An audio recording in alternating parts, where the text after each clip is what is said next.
The next thing we'll see something about asymmetric key encryption drawbacks. Like we discussed, some encryption algorithms can be either symmetric or asymmetric. In asymmetric, probably two different keys are used.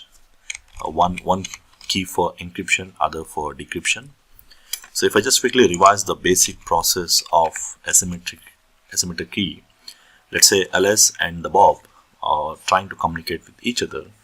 The Bob is going to exchange his public key with Alice, and the person one, Alice, when he is sending the information, he is going to use the public key which is sent by Bob, and then encrypt the information and send it over the network. And the Bob receives the encrypted information and then uses his private key, which is the combination of this public key which he has sent to decrypt your information.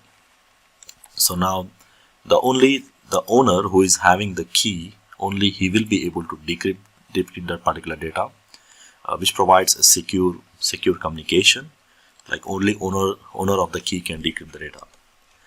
But one of the possible drawback with this method is, like, there is a possibility that the main problem is the trust level of the public key exchange, which means what if there is an attacker who is trying to spoof as if he is Bob and trying to communicate with Alice, the first person, probably, and then he sends his own public key, and Alice is going to think that he's using the public key of the Bob and send down the information after encrypting, and probably the communication can go between the attacker and the Alice instead of the actual Bob.